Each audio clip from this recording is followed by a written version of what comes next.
আসসালামু আলাইকুম। এখন শুনবেন সংবাদ শিরোনাম। স্বাধীনতা দিবসের কুচকাওয়াজে শৌর্য আর বীরত্ব উপস্থাপন, ভারী যুদ্ধাস্ত্রের শক্তিমত্তা প্রদর্শন, নিরাপদ সুরক্ষিত রাষ্ট্র গড়ার প্রত্যয়। হলদিয়ায় বাস ডুবিতে নিহতদের বাড়িতে শোকের মাতম, ২৬ জনের মধ্যে একজনের মরদেহ হস্তান্তর হয়নি এখনো, কয়েকজনের দাফন সম্পন্ন। মামলায় ডিজিএফআই এর সাবেক মহাপরিচালক মামুন খালেদের ৫ দিনের রিমান্ড। খালেদা জিয়াকে বাসা থেকে বের করার সহযোগী তিনি, বললেন আইনজীবী। আজও স্বাভাবিক হয়নি পাম্পে তেল সরবরাহ। যুদ্ধের মধ্যেও হরমুজ প্রণালী দিয়ে চলতে পারবে বাংলাদেশ সহ ৬ দেশের জাহাজ, জানালো ইরান।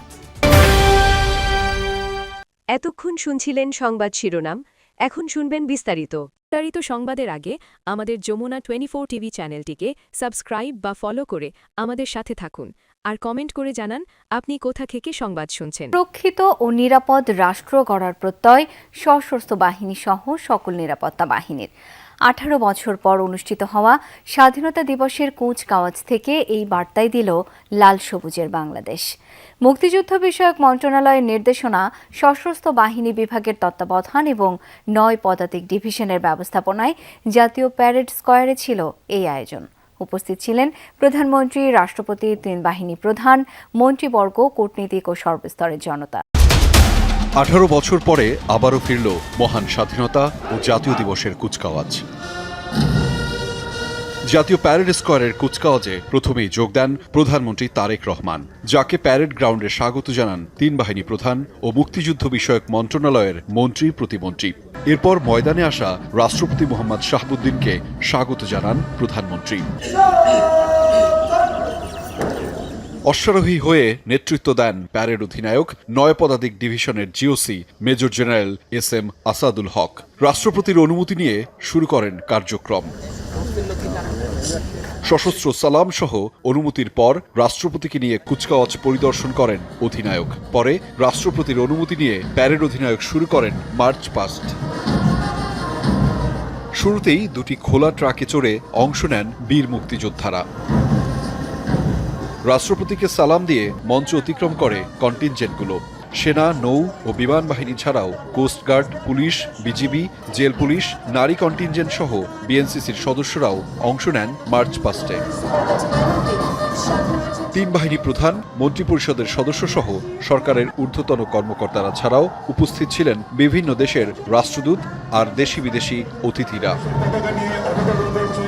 প্রশিক্ষিত ডগ স্কোয়াড আর অশ্বারোহী দলও দেখায় কৌশল। এছাড়া নীল আকাশ থেকে বাংলাদেশের পতাকা ৩ বাহিনীর। অন্তিম লড়াই করেও দৌলতদিয়া ঘাটে ঠেকাতে পারেননি এতগুলো মৃত্যু। শেষ মুহূর্ত পর্যন্ত যাত্রীদের বাঁচানোর চেষ্টা করেছিলেন চালক, কিন্তু হঠাৎ নিয়ন্ত্রণ হারায় বাস। চোখের সামনেই ঢাল বেয়ে পদ্মায় তলিয়ে যায় যানটি।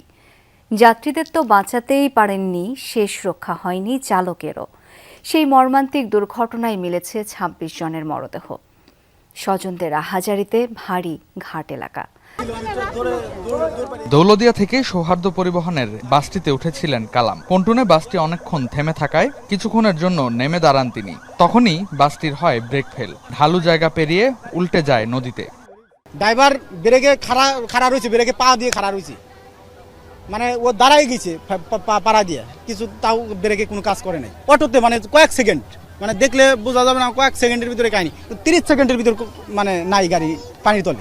দুর্ঘটনার পরদিন সকালে উদ্ধার করা হয় বাসটির চালক আরমান খানের মরদেহ।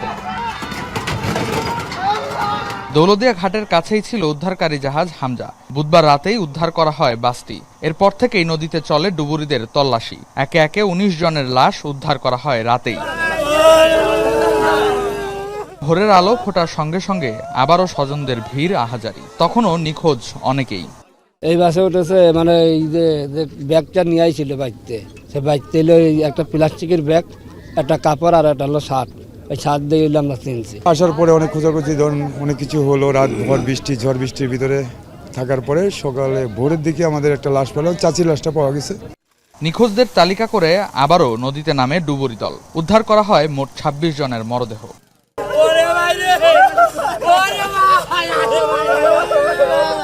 কালকে একসাথে খাইছি, খাওয়া দাওয়া করে ওর মতো চলে আসলো বলে সাময়িকভাবে অভিযানের সমাপ্ত ঘোষণা করা হয়। জিএফআই এর সাবেক মহাপরিচালক অবসরপ্রাপ্ত লেফটেন্যান্ট জেনারেল মামুন খালেদকে 5 দিনের রিমান্ড দিয়েছেন ঢাকার চিফ মেট্রোপলিটন ম্যাজিস্ট্রেট আদালত। জুলাইয়ের একটি হত্যা মামলায় তার 7 দিনের রিমান্ড আবেদন করেছিল পুলিশ। শুনানিতে রাষ্ট্রপক্ষের আইনজীবী বলেন, আয়নাঘরের মূল হোতাদের একজন ছিলেন এই মামুন খালেদ। খালেদা জিয়াকে সেনানিবাসের বাসা থেকে বের করে দেওয়ার ঘটনায়ও ভূমিকা ছিল তার, যদিও আদালতে নিজেকে নির্দোষ দাবি করেন তিনি।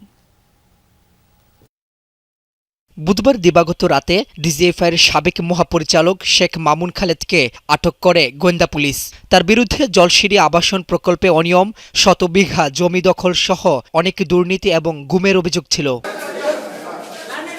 বৃহস্পতিবার মামুন খালেদকে তোলা হয় ঢাকার চিফ মেট্রোপলিটন ম্যাজিস্ট্রেট আদালতে। 2024 সালের জুলাই আন্দোলনে মিরপুরে দেলোয়ার হোসেনকে হত্যায় নির্দেশদাতা হিসেবে তার 7 দিনের রিমান্ড আবেদন করে পুলিশ। শুনানিতে মামুন খালেদের বিরুদ্ধে 1-11-র সময় বিএনপির চেয়ারপারসন বেগম খালেদা জিয়াকে সেনানিবাসের বাসা থেকে উচ্ছেদের অভিযোগ আনেন রাষ্ট্রপক্ষের আইনজীবী। এছাড়া অভিযোগ করা হয় আওয়ামী লীগের আমলে ডিজিএফআইয়ের ডিজি হিসেবে মামুন খালেদ আয়নাঘরে বন্দি করে বিরোধী রাজনীতিবিদ ও ব্যবসায়ীদের নির্যাতন করেছেন।